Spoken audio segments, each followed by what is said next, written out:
At Meridian Group's 15th anniversary gala, Adrian Cole walked onto the stage with a woman who was not his wife. A hush fell over the ballroom. Vivian Pierce kept one hand on his arm, her diamond bracelet catching the chandelier light each time she smiled for the cameras. She did not look at Clara Cole in the front row. She did not have to. Clara sat alone in a navy blue dress Adrian had once told her was too plain for a chief executive officer's wife. On stage, Adrian thanked the investors. He praised the board. He called Meridian a company built on loyalty, sacrifice, and difficult decisions. Then, he opened the cream-colored envelope in his hand. A few people near the head table shifted uneasily. The chief financial officer lowered his eyes. Adrian smiled as if he had already won. "My marriage to Clara has come to an end," he announced. "For years she stayed home and supported this family. For that I'll always be grateful." Vivian's smile deepened.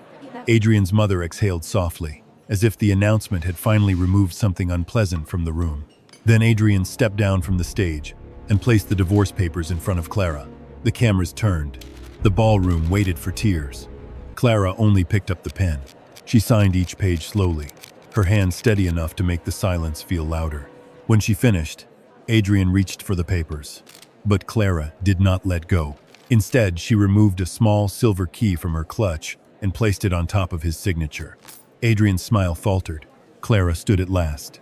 "By sunrise," she said, "the bank will know my signature is no longer yours to use."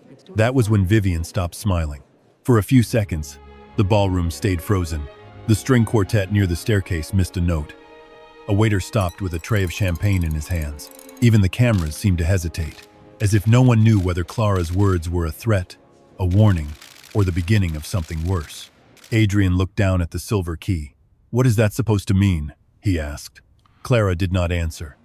She looked toward Robert Lynn, Meridian's chief financial officer, who sat at the head table with both hands around his water glass. Robert had been with Meridian long before Adrian inherited the corner office. He had also been there 5 years earlier, during the winter when the company had come within one missed payment of collapse.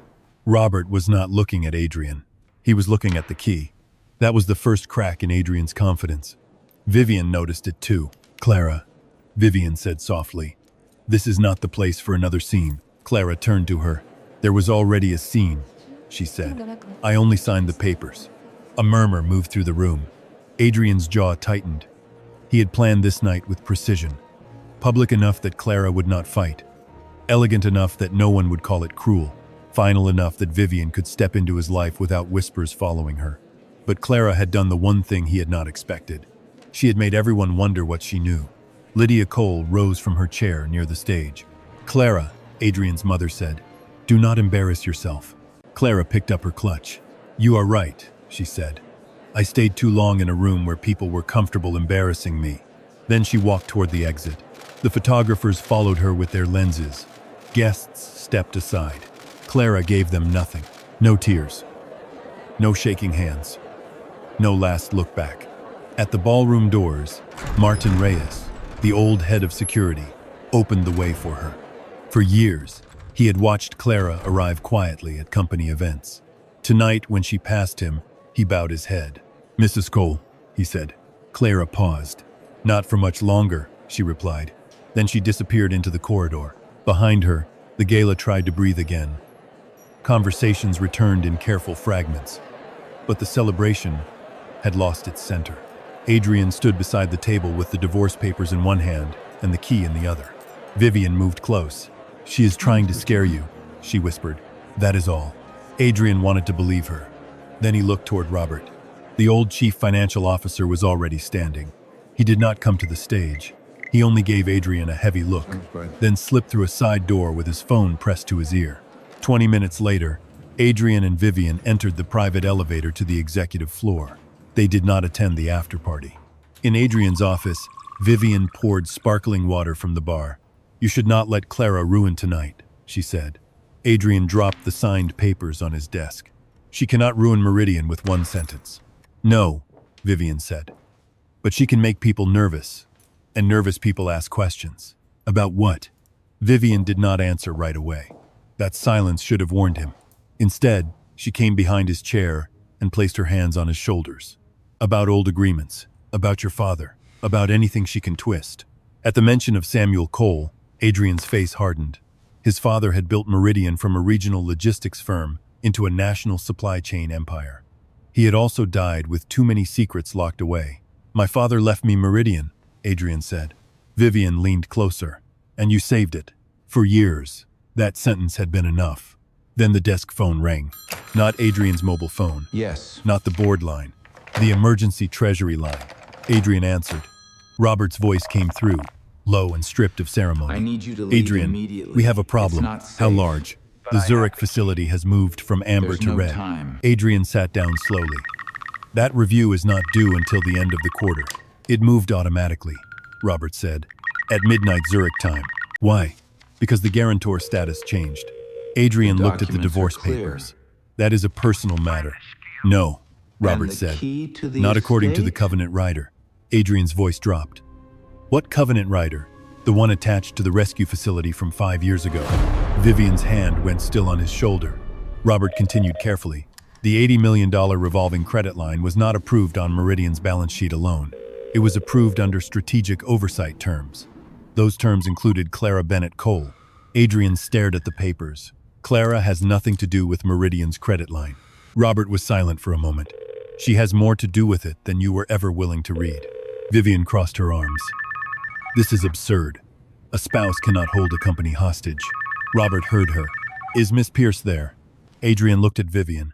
"Yes." "Then we should continue this in person. Bring the key." Adrian lowered his eyes. The small silver key lay on top of his signature. On its plain metal surface, one number had been engraved. 47. Across the city, Clara sat alone in the back of a hired car. Her phone had rung 7 times.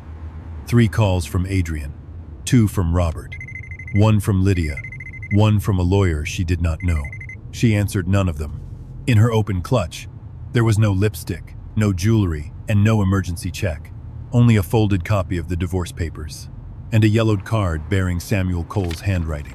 "If they ever forget who kept the company alive, open drawer 47. Clara traced the words with her thumb. For the first time that night, her face changed.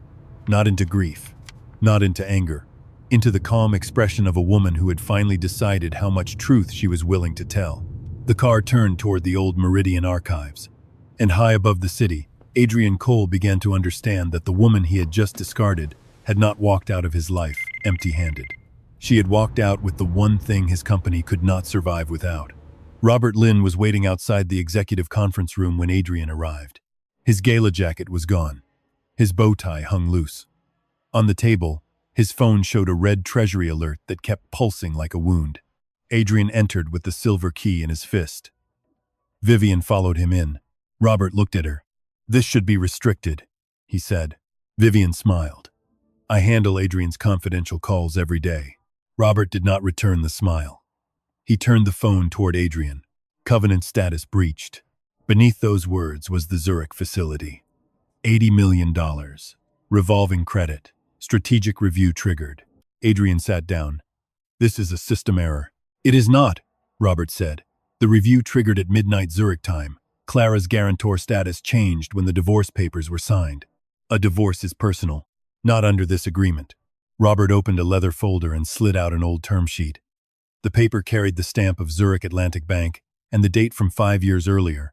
During the winter, Meridian almost collapsed. "At that time," Robert said, "Meridian had missed 2 supplier payments. Rotterdam was ready to suspend shipments. Payroll had 3 days left. No bank wanted to touch us." "I know what happened," Adrian said. "No," Robert answered. "You know what was announced."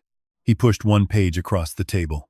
The heading read, "Strategic Oversight and Personal Assurance." At the bottom was a signature, Clara Bennett Cole. Adrian stared at the name as if it belonged to a stranger. Vivian leaned closer.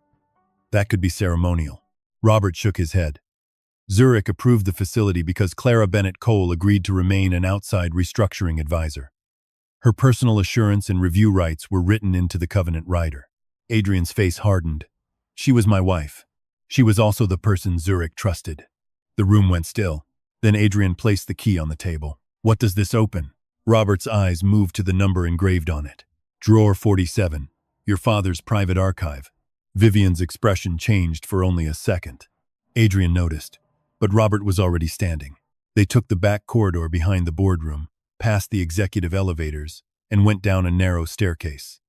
At the bottom was an old records room that smelled of paper, cold metal, and dust. Gray drawers lined the wall. Adrian found number 47 near the corner. The key turned with a soft click. Inside were file sleeves, a black ledger, and one clean rectangle in the dust, where a thick document had recently been removed. Robert bent over the drawer. The appendix is gone. What appendix? Adrian asked. The page that explains why Zurich tied the facility to Clara. Vivian folded her arms. Maybe Clara took it. Robert looked at the dust mark. No, this drawer was opened before she left the gala. He opened the black ledger. Samuel's handwriting filled the first page in hard, slanted lines.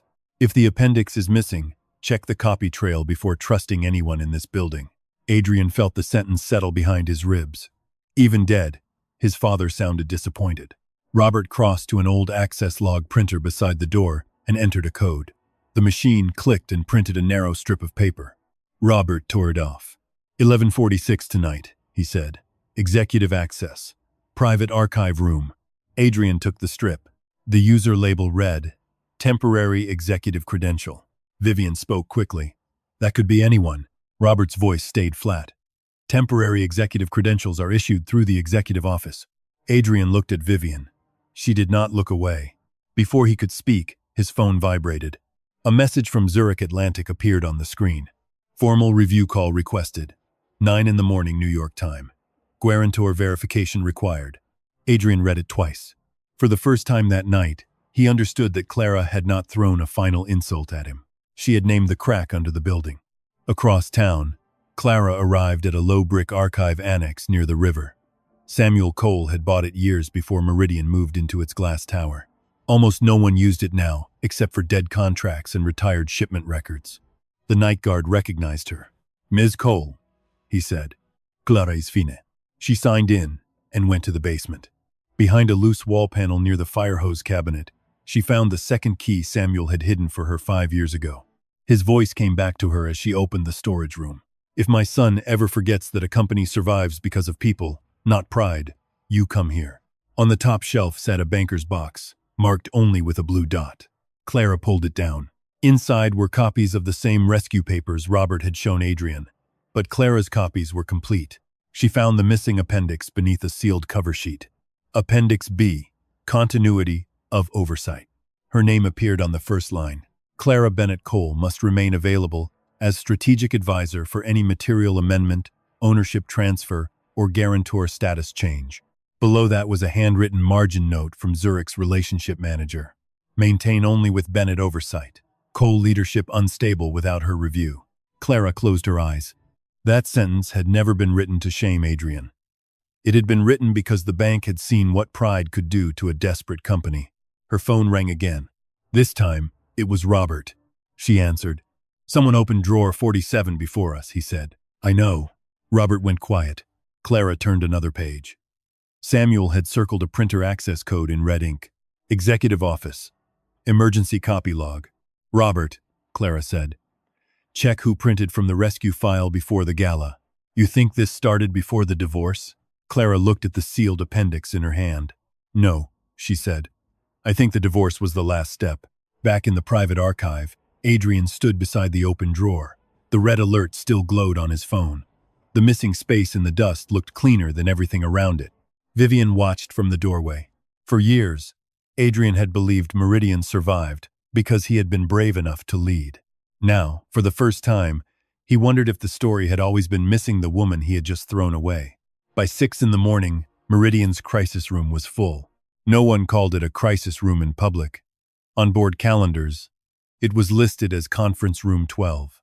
But every senior officer knew what it meant when the glass doors were locked, the blinds were lowered, and the treasury screen was moved to the front wall. The red warning was still there. Covenant status breached. Adrian stood at the head of the table in the same tuxedo shirt he had worn at the gala. The bow tie was gone. His sleeves were rolled to his elbows. Around him sat Robert, 2 treasury analysts, the general counsel, and Warren Hale, Meridian's chief operating officer. Vivian sat 1 chair behind Adrian, taking notes on a tablet. Robert was explaining the Zurich review for the 3rd time. If Zurich freezes the facility by noon, our short-term vendors will demand cash collateral. Rotterdam will hold outbound containers. The insurance syndicate will reprice shipment risk. Then every lender with a cross-default clause will ask the same question. Adrian rubbed the bridge of his nose. How much time do we have? 6 hours before the review call, Robert said. Maybe less if the bank sees panic in the market. Warren leaned forward. He was a broad man with silver hair and a calm voice made for boardrooms. Then we give Zurich a simple answer. Clara is emotional. The divorce created confusion. We confirm continuity, offer a temporary certification, and move on. Robert looked at him. We cannot certify Clara's oversight without Clara. Warren's expression cooled. Then Adrian calls his ex-wife. The word ex-wife landed awkwardly. It was too new, too useful to Warren. Adrian turned toward the window. Dawn was beginning to pale the glass towers outside. He had called Clara 4 times. She had not answered. Vivian spoke gently. Maybe Robert should call. Clara may enjoy ignoring you right now. Robert did not smile. She answered me once. Adrian turned back. When? After she found the complete appendix. The room went quiet. Warren's eyes narrowed. She has it? She has a copy, Robert said. Adrian picked up his phone again. This time, he sent only one message. Meridian has 6 hours. People will lose their jobs if Zurich freezes us. I am asking you to speak with Robert, not for me, for the company. For 3 minutes, nothing happened. Then Robert's phone rang. He answered and put it on speaker. Clara's voice came through clear, calm, and tired. Who is in the room? Robert named them. When he said Vivian's name, Clara was silent for 1 beat. Remove her. Vivian sat straighter. Excuse me? Clara's voice did not rise. If this is a finance call, remove the woman who was wearing a rival funds pin at the gala. The words cut the room cleanly in 2. Adrian looked at Vivian. She laughed once. It was a vintage brooch. Then it has changed logos since the last time I saw it, Clara said. Warren intervened. This is not the time for personal jealousy. No, Clara replied. It is the time for access control. Robert turned to Adrian. Adrian hesitated. That hesitation said more than he wanted it to. Finally, he looked at Vivian. Wait outside. Her face held. Only her fingers tightened around the tablet. Of course, she said. When the door closed behind her, Clara continued. Robert, pull the vendor concentration report for the last 30 days. Not the board version. The treasury version. One analyst began typing. Warren frowned. Why vendors? Because Zurich does not freeze a facility, only because of a marital status change, Clara said. It freezes when that change connects to a weakness already inside the file. The report appeared on the front screen. Rows of suppliers, freight partners, and regional carriers filled the display.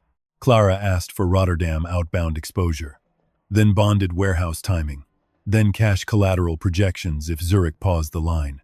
She did not ask like a spouse. She asked like someone who already knew where the bones were buried. Adrian heard it. Everyone did. Robert enlarged one line. North Sea Rotterdam Logistics. Clara exhaled softly. There. Adrian stepped closer to the screen. What am I looking at? You moved 38% of outbound European shipments through one partner this quarter, Clara said. Warren shook his head. That was approved as a cost-saving measure.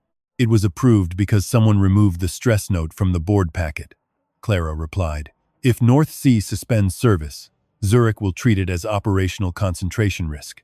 Combined with guarantor uncertainty, that gives them a clean reason to freeze you. Robert turned a page on his tablet. North Sea sent a notice at 4:15 this morning. They want collateral by noon. No one spoke. Adrian looked at Warren. Warren's face did not change. This is normal vendor pressure. No, Clara said. It is timed pressure. Adrian leaned over the table. Can you stop it? I can delay it. How? Send Zurich a limited continuity notice. Not a false certification. A notice that I will review material amendments for 48 hours. Without restoring any marital or personal guarantee status. Robert was already writing. Clara continued. Then split the North Sea exposure. Move 20% of urgent loads through Iberian rail freight and another 10 through Baltic Harbor, consolidated. Both had dormant framework agreements in the old rescue file. One analyst looked up. Those agreements expired. No, Clara said. They auto-renew if there is a lender-triggered disruption. Page 17. Emergency logistics schedule. The analyst searched. His face changed when he found it. Robert looked at Adrian. She is right. Adrian felt the room shift around him. For years, Clara had been the quiet woman at dinners, the one people thanked for flowers, seating charts, and remembering birthdays. Now she was rebuilding Meridian's morning from a phone line across the city. Clara was not finished. Robert, send the notice before 7. Use Bennett advisory status, not Cole spouse status. Adrian, do not call Zurich yourself. You sound defensive when you are afraid. A treasury analyst lowered his eyes. Adrian flushed. Clara, you asked me to help the company, she said. I am helping the company. Warren leaned back. And what do you want in exchange? An independent audit of the rescue file, the copy log, and every executive credential issued in the last 72 hours. That is a large demand for a woman who just walked away, Warren said. Clara's reply was immediate. I walked away from a marriage, not from the truth. Robert sent the continuity notice at 6:58. At 7:12, Zurich replied. Review paused for 48 hours pending Bennett advisory confirmation. The red warning on the screen did not disappear, but it changed. Breach pending review. Amber. A sound moved through the room. Not relief exactly, more like oxygen returning. Adrian looked at the phone. Clara, he said quietly, but she had already ended the call.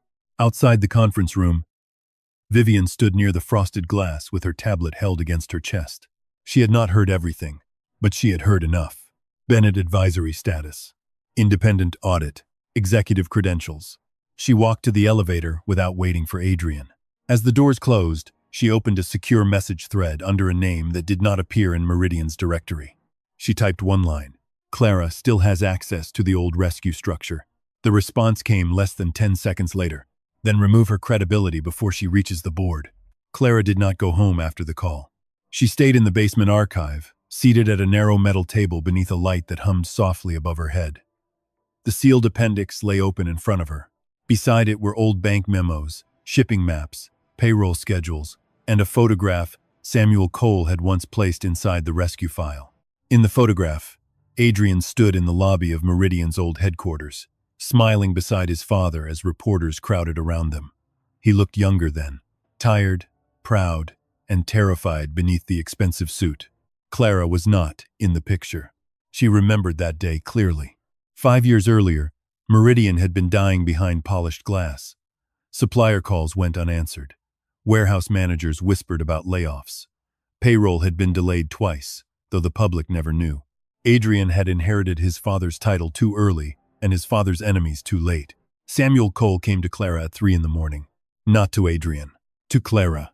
He found her in the kitchen of the old house, surrounded by printed debt schedules and handwritten notes. Adrian was asleep upstairs after 40 hours without rest. Samuel placed a folder on the table and said, "Tell me the truth." Clara looked at the numbers for less than 10 minutes.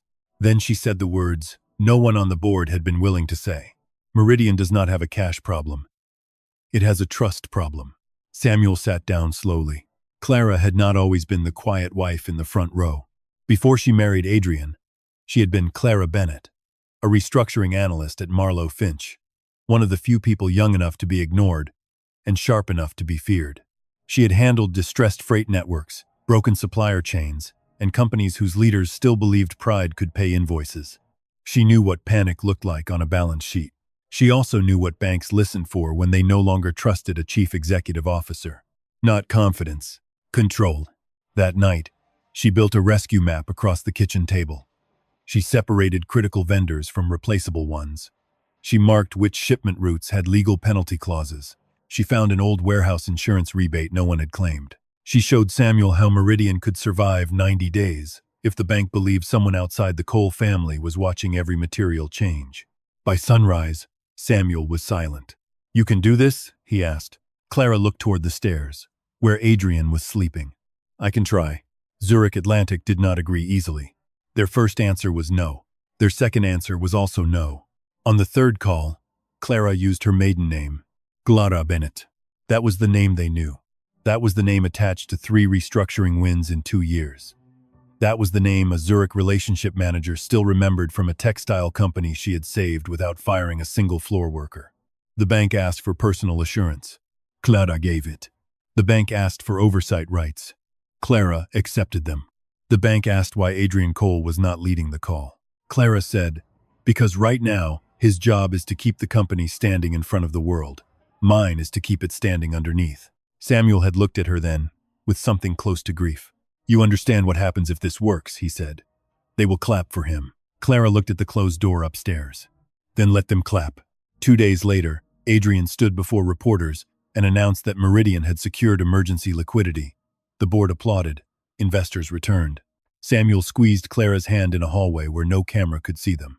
Adrian thanked her that night, but not in public. At first, Clara told herself it did not matter. He was under pressure. He needed authority. Meridian needed one clear face. She had married him, not his company. If standing behind him kept thousands of employees safe, she could live with silence. Then silence became habit. Habit became story. And story became truth for everyone, except the people who had signed the original papers. In the archive basement, Clara turned the photograph over. On the back, Samuel had written one line. "He thinks leadership means standing alone. One day, that mistake will cost him the person who stood closest." Clara sat very still. Her phone buzzed with a new message. This one was not from Adrian. It came from an unknown number. "Careful, Miss Bennett. Old files can make old accusations breathe again." Clara read it once. Then again. She did not delete it. She took a screenshot and sent it to Robert. Across the city, Adrian was standing alone in the executive washroom, staring at his reflection under harsh white light. The conference room outside had filled with noise again. Lawyers wanted statements. Warren wanted a board update. Vivian had not returned yet, but Adrian could still hear Clara's voice on the speaker. "Use Bennett advisory status, not Cole spouse status." Bennett. He searched the name on his phone. The results appeared one after another. Clara Bennett, Distressed Operations Analyst. Marlo Finch, Emergency Restructuring, Textile Recovery, Freight Stabilization, Labor-Preserving Turnaround. Adrian scrolled until the words blurred. There were articles he had never read, panels she had been invited to before their marriage. A business journal profile titled, "The Woman Banks Call Before Companies Fall." His thumb stopped moving. He remembered Clara once mentioning a conference in Chicago. He had asked if it could wait because Meridian had an investor dinner. She had smiled and said it was not important. He had believed her because it was easier. When he returned to the conference room, Robert was waiting with a tablet. "You should see this," Robert said. He played an old audio file from Samuel's archive. Samuel's voice filled the room, rough with age but clear. "If this record is ever opened, it means my son has mistaken gratitude for weakness. Clara Bennett saved Meridian when the board was preparing to bury it. Do not let anyone rewrite that." The room went silent. Adrian did not speak. For the first time since the gala, he looked less like a man who had been challenged. He looked like a man beginning to understand he had been protected and had called that protection useless. At the far end of the hall, Vivian stepped out of the elevator. Her face was calm, but in her hand was a printed copy of an old internal review file. At the top was Clara's maiden name, and beneath it, in bold letters, were the words Adrian had never seen before. Unauthorized document alteration inquiry. By 8 in the morning, Meridian no longer looked like a company recovering from a gala. It looked like a company trying to stop a private wound from becoming public. Robert moved the investigation into a small audit room behind Treasury. There were no portraits, no polished table, and no windows. Only 6 monitors, a printer log terminal, and a wall clock that made every second feel expensive. Adrian entered with Warren Hale beside him. Vivian was not invited. Warren noticed at once. "So now we exclude executive staff because Clara feels uncomfortable?" Robert did not look up.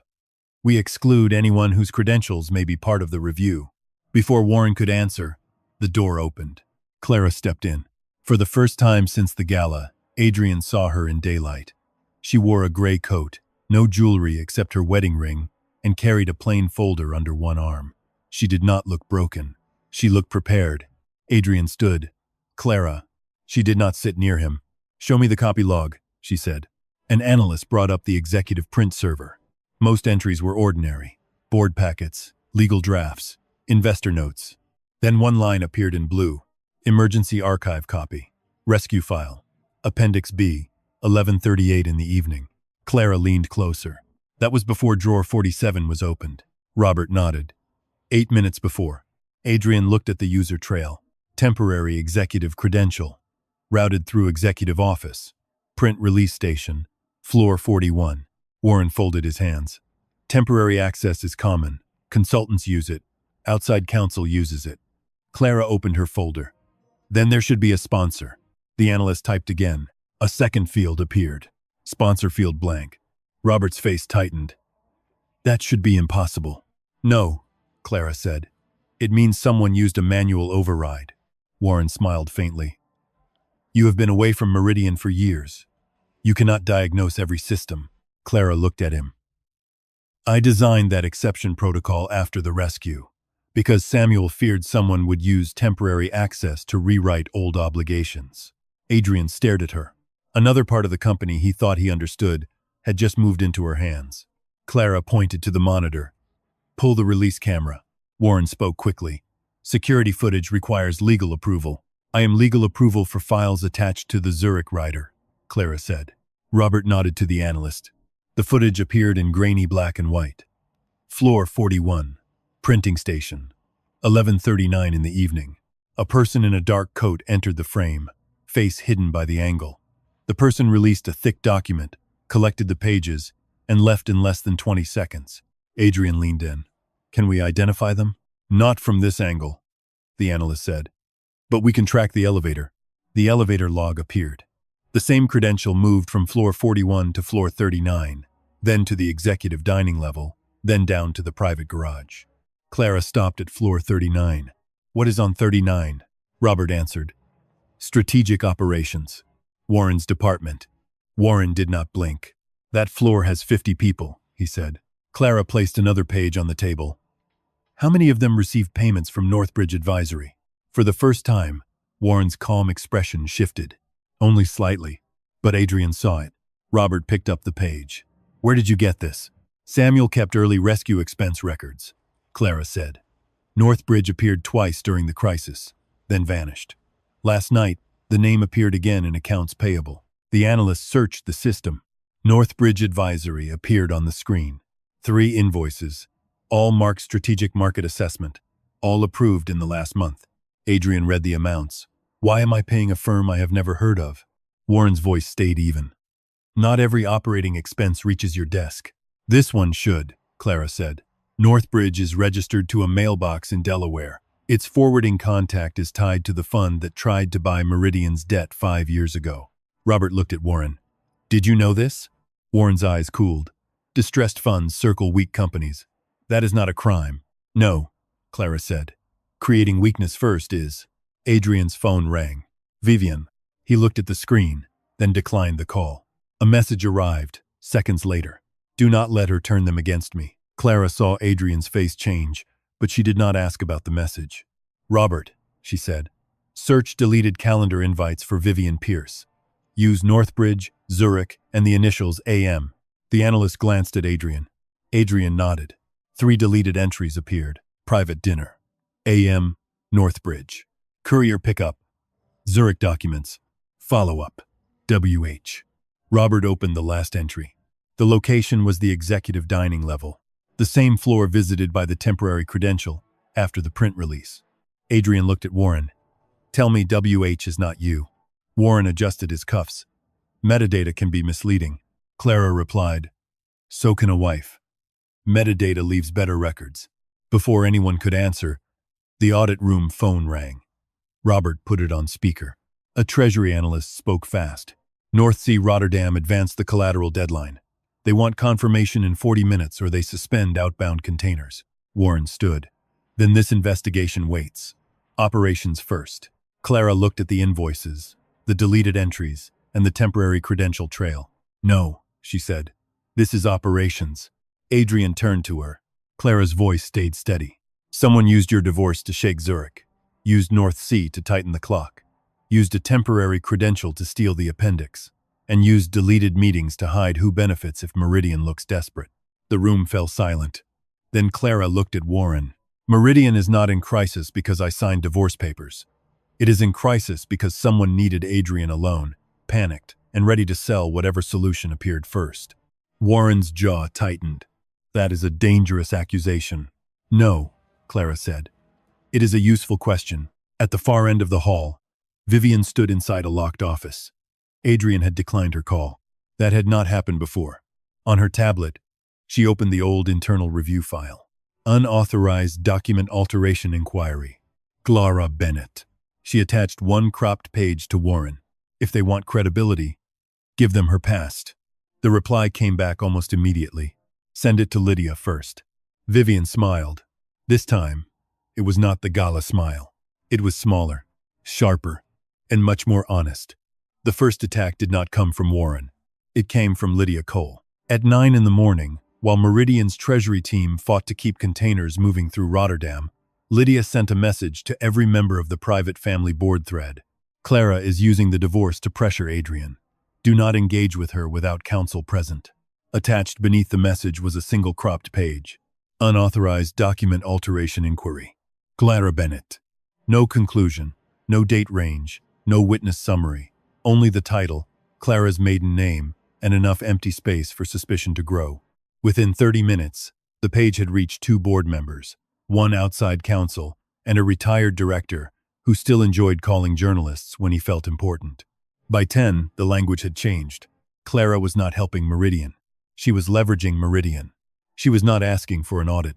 She was punishing Adrian. She was not the woman who had steadied Zurich. She was an angry ex-wife with access to old files. Clara heard the first version from Robert. She was standing in the audit room, reviewing North Sea shipment alternatives, when he stepped aside to take a call. His face changed before he ended it. What happened? She asked. Robert lowered the phone. They have the internal review page. Clara did not blink. Only the page? So far. Adrian looked from Robert to Clara. What internal review? Warren answered before she could. You never told him? He said, with the soft disappointment of a man pretending to be fair. That seems important. Clara closed the folder in front of her. It was an inquiry from 5 years ago. Into unauthorized document alteration, Warren said. Robert's voice sharpened. An inquiry that was closed. Warren looked at him. Then why is there a file? Because companies keep records, Clara said. Especially when someone later tries to weaponize them. Adrian stared at her. The doubt on his face was not loud, but it was there. That hurt more than Clara expected. After everything he had heard that morning, one cropped page still had the power to pull him backward. Vivian understood people better than she understood balance sheets. That was what made her dangerous. She knew a scandal did not need to be true at first. It only needed to be simple. And her version was simple. The forgotten wife had secretly controlled company documents. The chief executive officer tried to leave her. Now she was using old bank agreements to force her way back in. By late morning, Warren requested an emergency legal review. He used calm language. He always did. To protect Meridian from personal exposure, he said. The general counsel agreed to sit in. Clara was asked to remain in the audit room. Not invited. Asked. Adrian noticed the difference, but not quickly enough to stop it. 2 security officers appeared at the door. Martin Reyes was not one of them. The younger officer looked embarrassed. Ms. Bennett Cole, we need to restrict your physical access until counsel confirms your status. For a moment, no one spoke. Then Clara took the visitor badge from her coat and placed it on the table. Adrian stepped forward. This is unnecessary, Warren said. It is temporary. Clara looked at Adrian. Temporary is what people call injustice when they still want it to sound polite. She picked up her folder. Robert moved as if to stop her. Clara, if you leave now, Zurich may read it as non-cooperation. Then tell Zurich the truth, Clara said. I was willing to review Meridian's risk. Meridian was not willing to review its own fear. She walked out before Adrian could answer. The second attack arrived while she was in the elevator. A message from an unknown number. You altered documents once. How will you explain why you still have them? This time, the attachment was larger. 3 pages. The first page was the same cropped inquiry. The second showed an old access form with Clara's initials beside a change request. The third showed a signature line where the reviewer's conclusion had been removed. Clara saved everything. Then she forwarded the message to Robert and added one sentence. They are missing the closing page on purpose. Back in the audit room, Adrian turned on Warren. Who sent Lydia that file? Warren's brows lifted. Ask Lydia. I am asking you. You are asking because Clara pointed at me. That is exactly the problem. Vivian entered then, without knocking. "I just spoke to Lydia," she said, breathless enough to sound concerned. "She is frightened. The board is frightened. And Clara may have been using the company to keep control of you for years." Adrian's face darkened. "That is not what this is."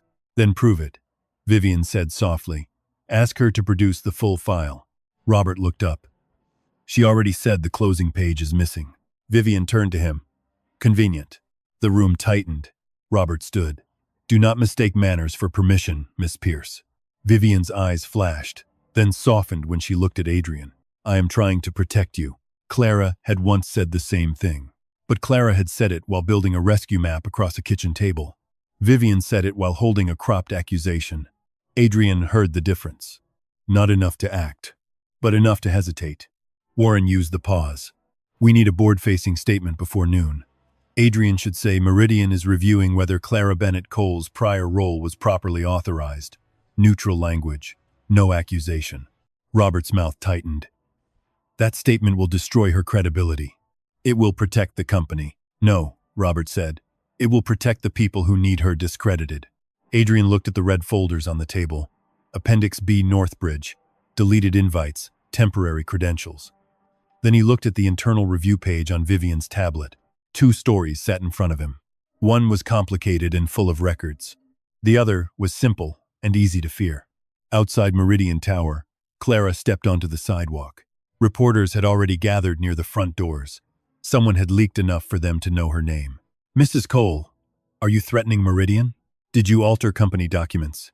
Are you demanding money in the divorce?" Clara stopped. For 1 second, the noise rose around her. Then she turned toward the cameras. "I am not asking Meridian for money," she said. "I am asking Meridian to stop hiding the full file." A reporter shouted, "What file?" Clara looked up at the glass tower, where her husband had once stood beside another woman and called their marriage over. "The one that proves why they are afraid of a complete page." Then she walked away. Inside, Vivian watched the clip on her tablet. Her smile disappeared. The attack had wounded Clara, but it had not made her run. Warren sent one message from across the room. "Move to Phase 3 only if Adrian refuses the statement." Vivian looked at Adrian, who was still staring at the paused video of Clara on the sidewalk. For the first time that morning, he was not looking ashamed of Clara. He was looking ashamed of himself. And that made Vivian far more afraid than any bank warning. Adrian found Clara in the one place no one from Meridian would think to look for her. A small public library on West Mercer Street.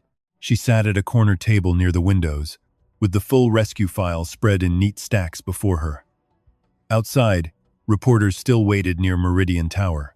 Inside, a librarian pushed a cart between shelves, unaware that the woman in the gray coat had just stopped a billion-dollar company from bleeding out before breakfast.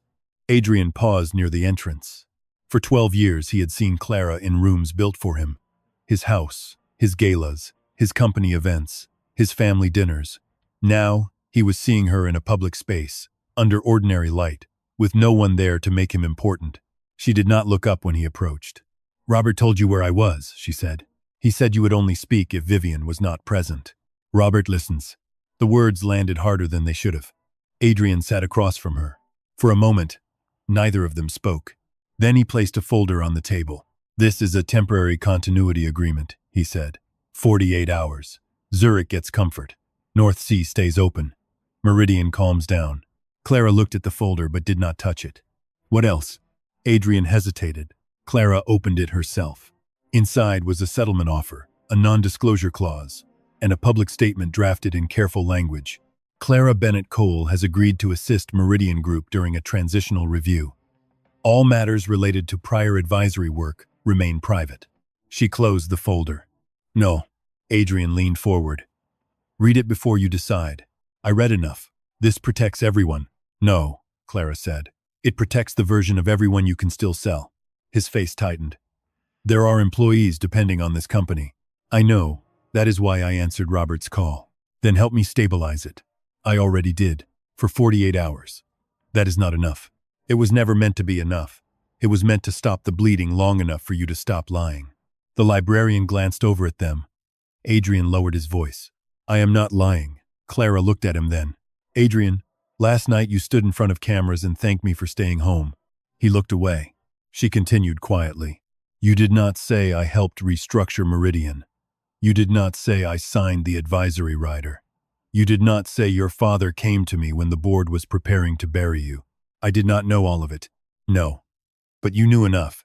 The sentence left no room for defense. Adrian opened his mouth, then closed it. Because she was right. He had known pieces. He had known that Clara took calls during the rescue winter. He had known that Samuel met with her behind closed doors. He had known Zurich asked for her once after the facility closed, and he had told Robert to handle it because he hated hearing her maiden name in his company. At the time, he had called it efficiency. Now it looked like cowardice. I was afraid, he said. Clara's expression did not soften. Of what? Of becoming the man who only survived because his wife was smarter than him. The honesty surprised them both. For 1 second, the marriage they had lost seemed to breathe between them. Then Clara looked back down at the folder. So your solution was to let the world believe I was nothing. Adrian flinched. I'm trying to fix that. Privately. His silence answered. Clara slid the folder back to him. Here are my terms. Independent audit. Full rescue file. Full internal review file. All executive credentials from the last 72 hours. All Northbridge payments. All deleted calendar metadata. And a public correction of my role before the board. Adrian's face changed at the last demand. A public correction will trigger press questions. The stock will fall. Maybe. Meridian could lose lenders. Maybe. People could lose jobs. People are already at risk because someone inside your company is manufacturing panic. He stood, then remembered where they were, and sat again. You want me to burn my own reputation in the middle of a liquidity review? Clara's voice stayed calm. I want you to stop using reputation as a blanket to cover rot. That is easy for you to say. You walked away. I was pushed out. He had no answer. A child at the next table dropped a pencil. It rolled under Clara's chair. She picked it up and handed it back with a small smile. The child thanked her. The ordinary kindness made the silence more painful. Adrian watched her. I did love you, he said. Clara's hand stilled on the file. That is not the question. What is? Whether you ever respected what you loved. He looked at the divorce folder between them. Outside, his phone buzzed again. Warren. Board wants statement within 20 minutes. Recommend limited distancing from Clara until review closes. Adrian showed her the message. Clara, read it. That statement will be the second divorce, she said. He understood. The first had ended the marriage. This one would end whatever trust remained. If I refuse, Adrian said, Warren will say I am compromised. Then maybe for the first time today, let him tell the truth. Adrian almost smiled, but the moment died quickly. Clara gathered the papers into her folder. I will give Robert the logistics schedule in the Zurich language for the next call. I will not sign your statement. I will not take your settlement. And I will not let Meridian use me as a ghost again. She stood. Adrian stood too. Clara. She stopped, but did not turn fully. If I make the correction public, will you come back? To Meridian? To me? The question hung between the shelves. Clara looked at him for a long moment. You are still asking what you can get back, she said. Start by giving back what you took. Then she walked out of the library with the rescue file under her arm. Adrian remained at the table, holding a settlement agreement that suddenly looked smaller than the damage it was meant to hide. His phone buzzed once more. This time, it was a message from Vivian. I heard she refused. Let me help you end this, before she destroys everything. Adrian stared at the words. For the first time, he did not reply. Clara left the library by the side door, not because she was hiding, but because 3 reporters had found the front entrance. In the alley, her phone rang. Robert. His voice was lower than before. Legal just issued a document preservation hold. That is good. No, Robert said. It is Warren's version. Anything connected to the rescue file must be returned to Meridian custody by noon. If not, they will classify it as unauthorized removal. Clara stopped walking. When was it issued? 5 minutes after Adrian met you. Clara looked down at the folder under her arm. The full rescue appendix was inside.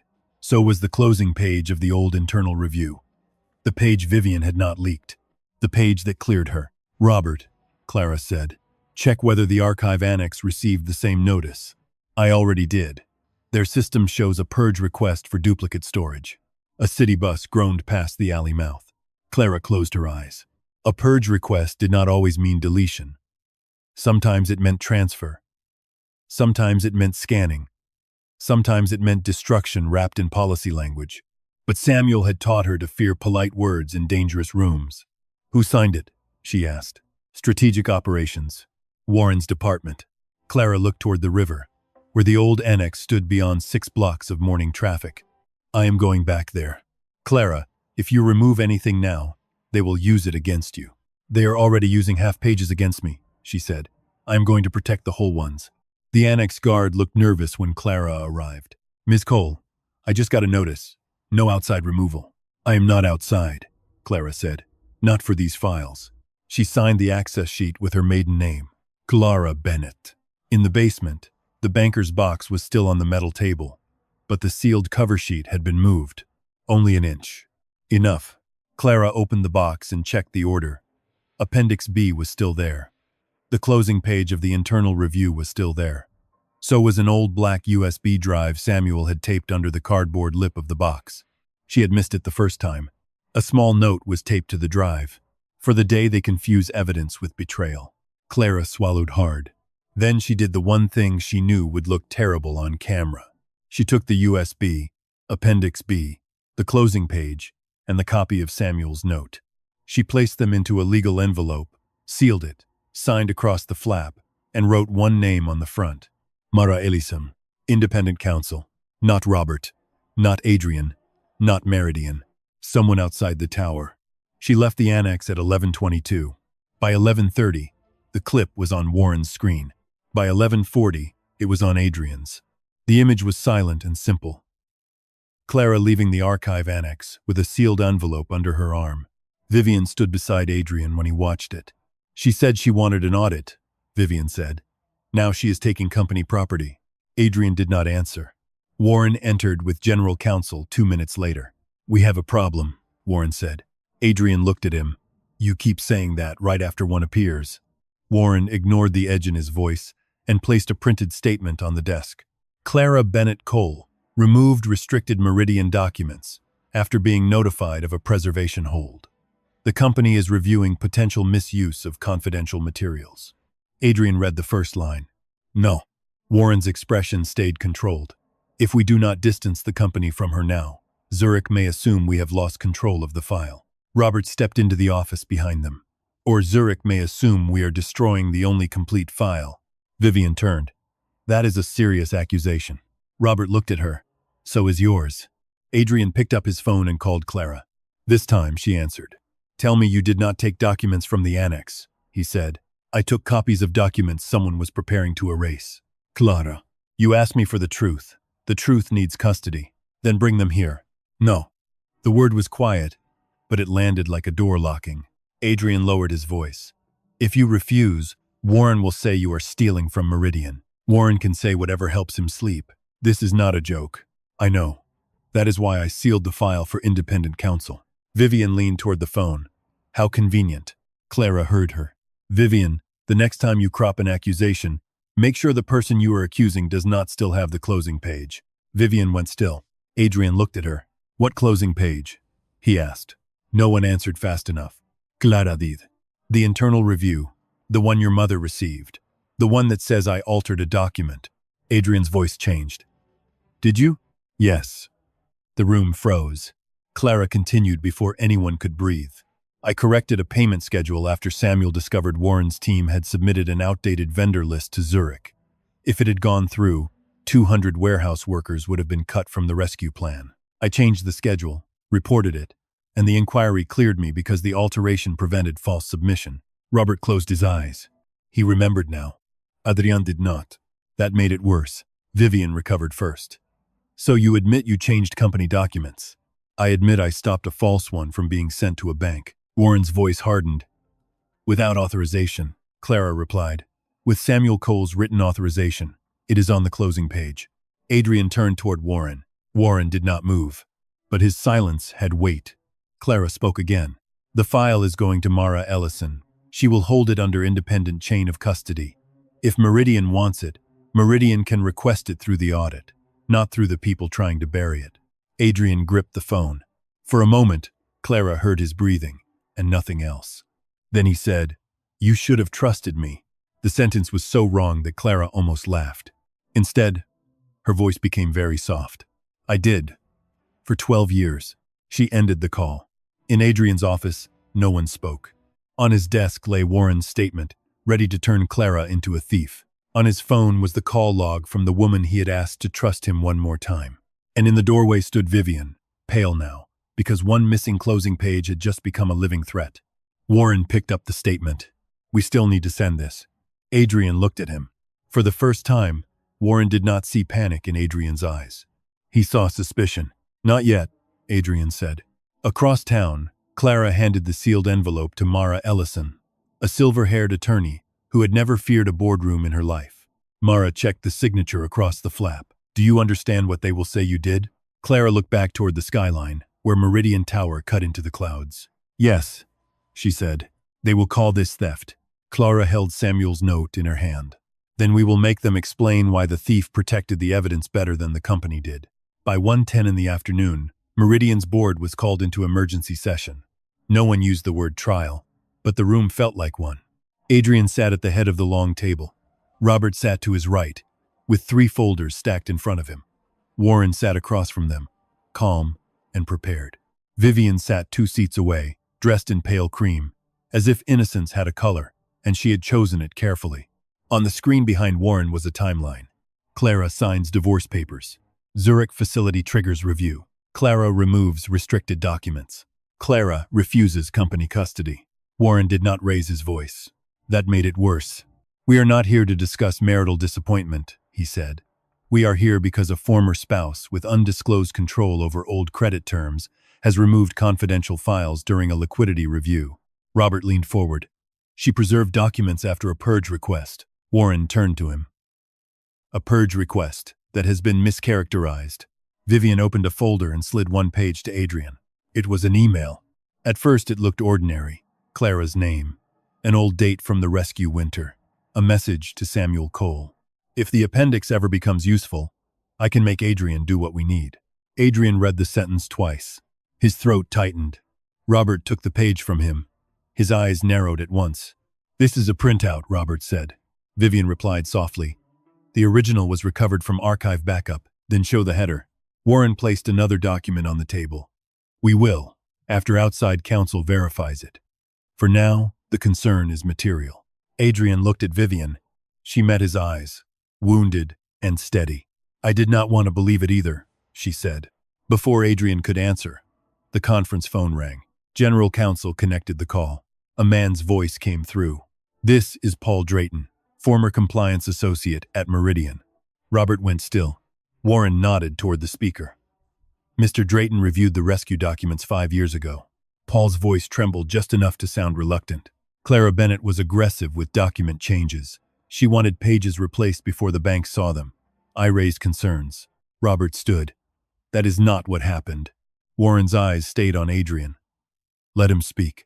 Paul continued. I remember one schedule being altered after approval. She said Samuel authorized it, but I never saw the signed instruction. Adrian's hands closed on the table edge. A fake email was one thing. A witness was another. Robert turned to Adrian. Paul Drayton was transferred out of compliance before the closing page was signed. Warren replied. Convenient again. Then he pushed a final packet across the table. Emergency Board Resolution. It named Clara Bennett Cole as a potential hostile actor. It authorized Meridian to suspend cooperation with her, notify Zurich that prior advisory status was under legal review, and distance Adrian from all decisions related to the rescue file. Adrian did not touch it. Warren's voice lowered. If you do not sign, Zurich will see hesitation. Investors will see weakness. And the board will ask whether your personal guilt has impaired your judgment. Vivian reached for Adrian's arm. This is not about punishing Clara, she whispered. It is about saving what is left. Adrian looked at her hand. Last night, that hand had felt like a future. Now it felt like pressure. Across town, Mara Ellison placed the sealed envelope on her desk and cut it open in front of Clara. Mara did everything slowly. Photograph the seal, record the time, list the contents, scan the flap, create a chain of custody memo before touching a single page. Clara watched in silence. Mara lifted the black USB. Do you know what is on this? No. Then we check it offline. She inserted it into an old laptop that had no network connection. 3 folders appeared. Audio, writer, correspondence. Mara opened the correspondence folder first. Most files were scans of Samuel's notes, but one file had a strange name. PD Transfer Confirmation. Clara leaned closer. Paul Drayton. The document showed Paul had been removed from the rescue review 2 days before the payment schedule was corrected. Under reason for transfer, Samuel had written one sentence. Conflict. Drayton passed draft terms to Hale without authorization. Clara's eyes lifted. Hale knew Paul. Mara opened the writer folder. Inside was a notarized instruction from Samuel, authorizing Clara to correct any rescue schedule containing outdated vendor data before bank submission. Attached to it was the missing closing page of the internal review. Conclusion. Clara Bennett acted within written authority. No misconduct found. Mara looked at Clara. That clears you. Clara did not smile. It clears one wound, not the company. Then Mara opened the audio folder. The first file was Samuel's voice. The second was a call recording. The date was from the rescue winter. Samuel spoke first. Warren, why did a draft vendor list reach Zurich without the warehouse correction? A younger Warren answered, sharper than the man in the boardroom. Because the correction protects jobs we cannot afford. Samuel's voice hardened. No, it protects promises we made. Warren replied, promises do not keep control of a company. Clara felt the room tilt around her. Mara paused the audio. That is not just defense evidence. No, Clara said. That is motive. Her phone rang. Robert, she answered. His voice was urgent. They have a witness. Paul Drayton. They have an email printout. Warren is pushing a board resolution to label you hostile. Clara closed her eyes for 1 second. The attacks had finally lined up. The cropped inquiry. The missing appendix. The purge request. The witness who had not been there. The email without headers. Not panic. Architecture. Robert, she said. Stall the vote. How? Ask for the email header and the backup source. Paul was transferred before the schedule correction. Samuel documented it. Robert was silent. Then he said, you have proof? I have enough to make Warren sweat. Not enough to finish him. Mara looked at the audio file. Clara understood. The recording could expose Warren, but if they used it too early, he would claim it was old, incomplete, taken out of context. They needed the current link. Northbridge. The deleted calendar. The temporary credential. The money trail. Clara opened the sealed envelope again and pulled out Samuel's handwritten copy code. Executive Office. Emergency copy log. Below it, almost hidden under the fold, was a second line she had not noticed. If Hale moves through Northbridge, check Baltic Trust routing. Clara read it aloud. Mara opened a corporate database search. Baltic Trust appeared as a payment processor tied to Northbridge Advisory. Then another result loaded. A transfer scheduled for 3 in the afternoon. Recipient, Northbridge Advisory. Memo, Market Disruption Consulting. Amount, $2,400,000. Authorized by Warren Hale. Secondary approval pending. Vivian Pierce. Clara looked at the screen. Vivian was not only helping Warren, she was being paid through the same structure. Back in the boardroom, Warren placed a pen beside Adrian. Sign the resolution. Adrian looked at the screen, then at the phone in Robert's hand. Robert had just received Clara's message. Do not let him sign. Baltic Trust, payment at 3, Vivian secondary approval. Robert passed the phone to Adrian. Adrian read it. Vivian saw the change in his face. What did she say? She asked. Adrian looked at her for a long moment. For the first time, he did not ask whether Clara was telling the truth. He asked himself why Vivian needed him to believe she was not. Warren's voice cut in. Adrian. The vote. Adrian picked up the pen. Vivian relaxed. Then Adrian set the pen down without signing. No, he said. Warren's expression hardened. Adrian stood. We are moving this to the full board meeting. Public record. Full files. Full headers. Full payment trails. Vivian's face went pale. Warren leaned forward. You are making a mistake. Adrian looked at the emergency resolution, then at the woman who had stood beside him at the gala. No, he said quietly. I made the mistake last night. Across the city, Clara stared at the scheduled Baltic Trust transfer. They had stopped Adrian from signing, but the money was still moving, and if it cleared before the board saw the trail, Warren would have enough time to erase the path behind him. Clara picked up her coat. Mara looked at her. "Where are you going?"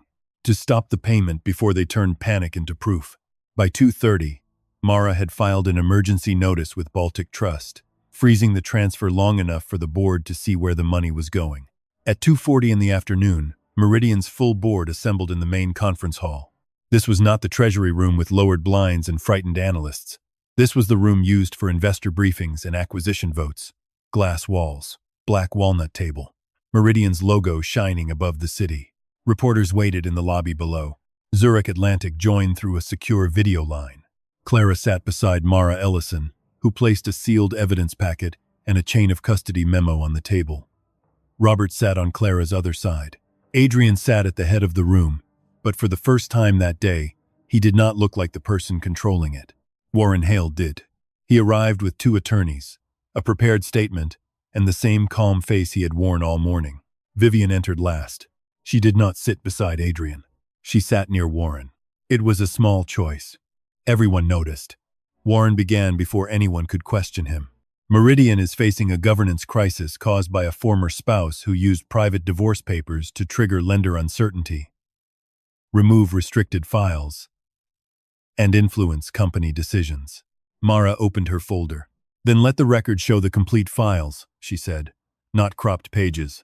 She projected the first document. Unauthorized document alteration inquiry. The same page Lydia had circulated. Then Mara placed the missing closing page beside it. Conclusion.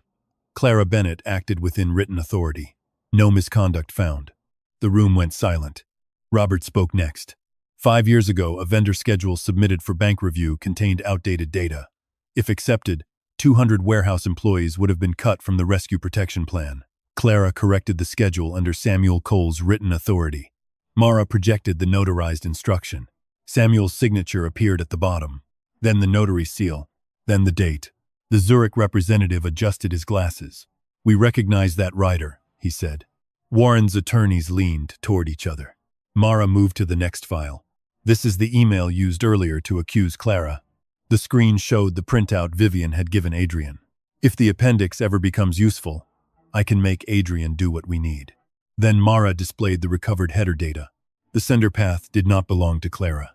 It routed through a dormant administrative account reactivated at 11:12 the previous night. Robert added, "The same temporary executive credential, access drawer 47, and released the rescue file copy." Adrian looked at Vivian. Vivian looked down. Warren stood. "This is technical speculation." Clara spoke for the first time. "No. Speculation is what you did when you gave the board half a page and asked them to fear the missing half." Her voice was quiet. The room turned toward her. "Evidence is what remains when the missing parts are put back." Mara clicked again. The screen changed to the copy trail. Emergency archive copy. Rescue file. Appendix B. 11:38 in the evening. Then the access log. Temporary executive credential. Drawer 47. 11:46 in the evening. Then the elevator record. Floor 41. Floor 39. Executive dining level. Private garage. Robert said, "Floor 39 is strategic operations." One director looked at Warren. Warren did not blink. "Many employees use that floor." Mara nodded. "That is why we followed the money." The next screen showed Northbridge Advisory. 3 invoices. Strategic Market Assessment. Approved by Warren Hale. Then Baltic Trust. Payment scheduled for 3 in the afternoon. $2,400,000. Authorized by Warren Hale. Secondary approval pending. Vivian Pierce. A low sound moved through the boardroom. Vivian stood too quickly. "That payment was for consulting." Clara looked at her. "Consulting on what?" Vivian opened her mouth. No answer came. Robert projected the deleted calendar metadata. Private dinner. AM Northbridge. Courier pickup. Zurich documents.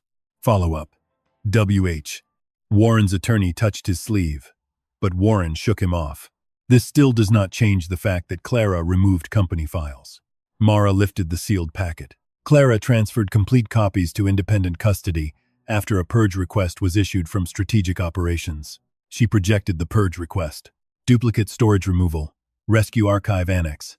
Requested by Strategic Operations. Timestamp. 11:14 in the morning. 8 minutes before Clara removed the documents. Clara turned toward the board. They called it preservation in one room and removal in another. That is how evidence disappears without anyone admitting they destroyed it. Warren's calm finally cracked. Enough. The word was too sharp. Mara played the audio. Samuel Cole's voice filled the room. Warren, why did a draft vendor list reach Zurich without the warehouse correction? A younger Warren answered. Because the correction protects jobs we cannot afford.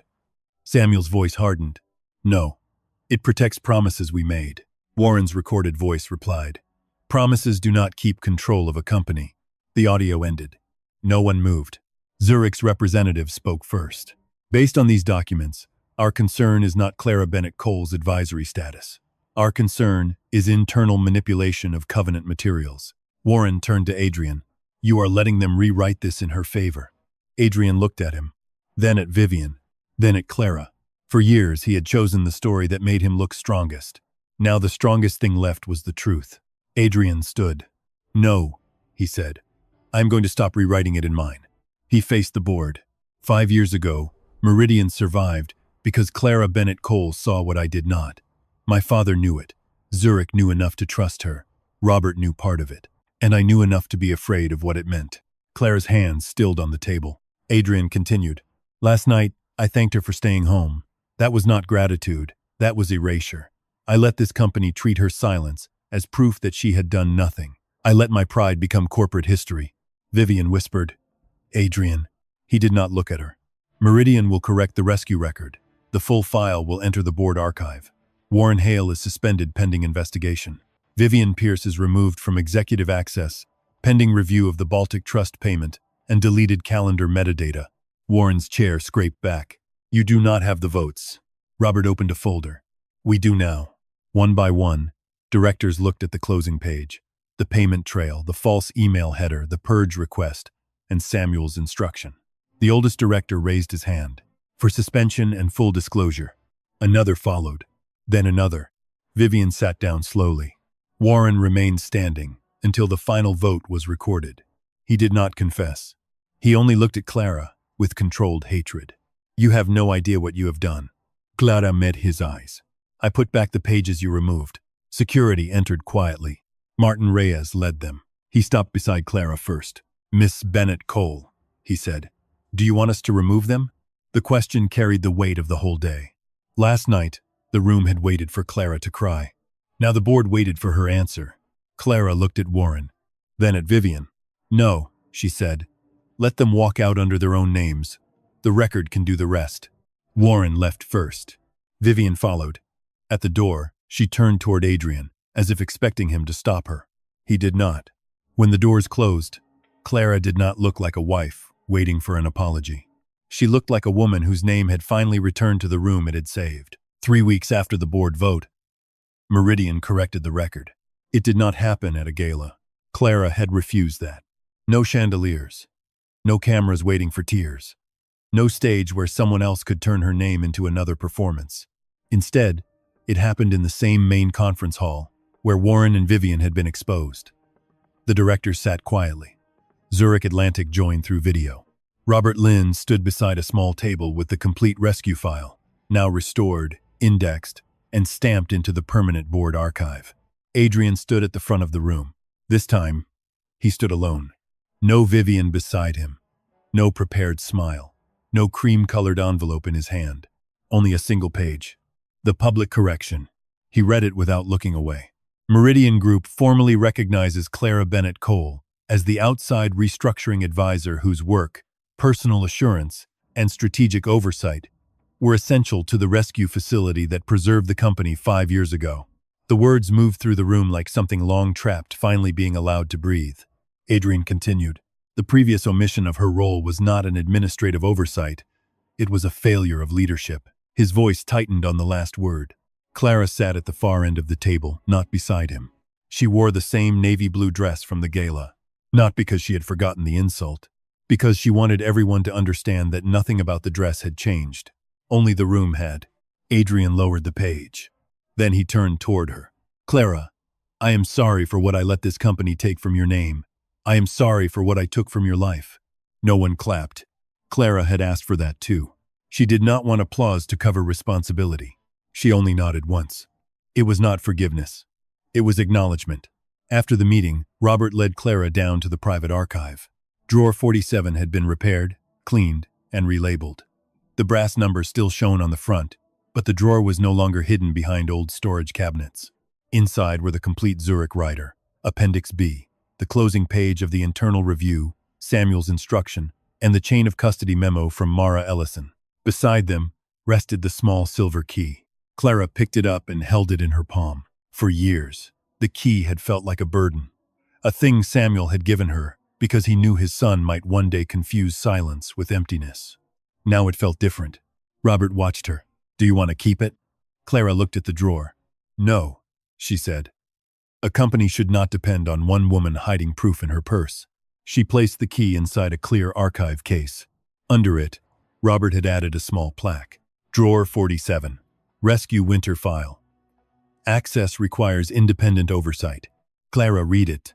Then she added one sentence by hand on the temporary label beneath it. No record is complete if it removes the person who paid the cost. Robert did not speak for a moment. Then he said, "Samuel would have liked that." Clara closed the case. For the first time, Drawer 47 no longer looked like a secret. It looked like a warning. 6 months later, Meridian's name was still standing. Warren Hale was under federal investigation for market manipulation, document interference, and undisclosed payments through Northbridge Advisory and Baltic Trust. Vivian Pierce had disappeared from the society pages first, then from the corporate directories. Her diamond bracelet had lasted longer in gossip columns than her innocence had lasted in evidence. Adrian remained chief executive officer, but not without cost. The board removed his unilateral authority over emergency financing. Zurich demanded independent governance review every quarter. Robert gained direct reporting rights to the audit committee. No executive credential could be issued without a named sponsor and dual approval. Adrian accepted all of it, not because it made him look generous, because he no longer had the power to refuse. Clara did not return to the marriage. When Adrian asked to see her outside Meridian, she agreed to one coffee in a quiet place, and nothing more. He apologized again. She listened. Then she said, "You are learning to tell the truth. That does not mean I have to move back into the life where you learned to lie." He did not argue. That was the first decent thing he did without needing to be seen doing it. Clara accepted a new role, but not the one the board first offered. They wanted to make her chief strategy officer. She refused. Instead, she created the Bennett Oversight Fellowship, a program for analysts, assistants, warehouse supervisors, and operations clerks, whose work kept companies alive without ever reaching a press release. The first class met in a training room that used to be reserved for executive guests. On the wall hung a framed copy of the corrected rescue record. Not Adrian's apology. Not Clara's photograph. The record. Because Clara knew memory was safer when it belonged to evidence, not emotion. On the first morning, a young logistics coordinator raised her hand and asked why Clara had stayed silent for so long. Clara looked through the glass wall toward the city. Then she thought of the gala, the cameras, the divorce papers, and the ballroom waiting for her to break. She smiled faintly. "Because I thought protecting someone meant disappearing behind him," she said. "I was wrong." The room went quiet. Clara placed the silver archive keycard on the table in front of the students. "Remember this," she said. "If your work saves the room, your name belongs in the room." And far above them, in the main conference hall, Meridian's board began its first meeting under the new rules. Every file complete, every access logged, every signature named. The company Clara had saved once now had to learn how to survive without hiding the people who saved it.